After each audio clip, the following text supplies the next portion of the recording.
দর্শক, মানুষের ছোট ছোট ক্ষুদ্র ক্ষুদ্র অপরাধ থেকে মানুষের বিশাল ধরনের আকার ধারণ করে এবং ছোট ছোট অপরাধ এবং পাপ থেকে মানুষের এক সময় এক পর্যায়ে অনেক ধরনের পাপ আকৃতি ধারণ করে।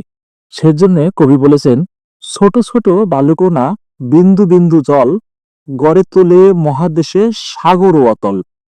মুহূর্ত নিমেষ কালো তুচ্ছ পরিমাণ, রচে যুগ যুগান্তর অনন্ত মহান।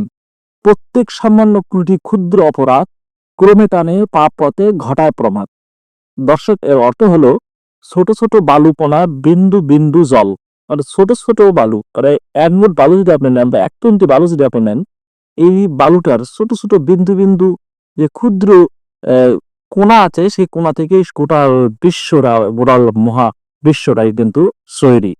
এই জন্য বলছে ছোট ছোট বালুকণা বিন্দু বিন্দু জল, মানে বিন্দু বিন্দু জল বলতে এটা বোঝায় আপনি এক গ্লাস পানির মধ্যে যদি একটা নেগুল ঢুকাই দেন, আর নেগুলটা থেকে নেগুলটা যদি ওটা এক ফোঁটা করে যদি পানি পড়ে, সেই পানি দিয়ে সারা বিশ্বে যত পানি আছে সব পানি তৈরি।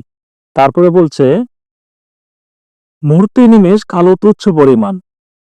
মুহূর্তে নিমেষ কালো তুচ্ছ পরিমাণ মানে সময়, মানুষের কাল বা সময়।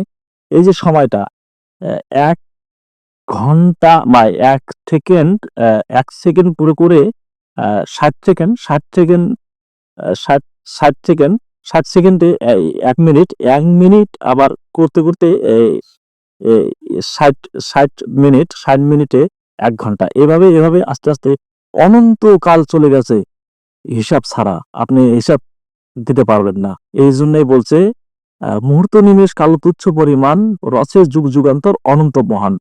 প্রত্যেক সামান্য ত্রুটি ক্ষুদ্র অপরাধ ক্রমে টানে পাপ পথে ঘটায় প্রমাদ। মানে বেরিবন বাজারে আপনি ঘুরতে ঘুরতে কারোর দোকানে একটা সুপারি ওটাই খাইছেন, বা কারোর দোকানে একটা পান খাইছেন, এইভাবে আপনার হয়তো বা অপরাধ অন্যায়, বা কারো দোকানে হোটেলে যে একটা চা খাইছেন, এইভাবে এভাবেই আপনি আস্তে আস্তে আস্তে আস্তে আপনার দীর্ঘ সময় ধরে যে পাপটা বহন হয়েছে, সেই পাপটা বিশাল ধরনের আকার ধারণ করছে। সেই জন্য কবি বলেছিলেন, আহ প্রত্যেক সামান্য ত্রুটি ক্ষুদ্র অপরাধ ক্রমে টানে পাপকে ঘটায় প্রমাদ। তো দর্শক, আজকে এ পর্যন্তই। আর আপনাদের যদি অবশ্যই এ, ভালো লাগে এই কথাটুকু, তো শেয়ার করবেন আর কমেন্ট করে জানিয়ে দেবেন আপনাদের কেমন লাগলো। ধন্যবাদ সবাইকে। আসসালামু আলাইকুম।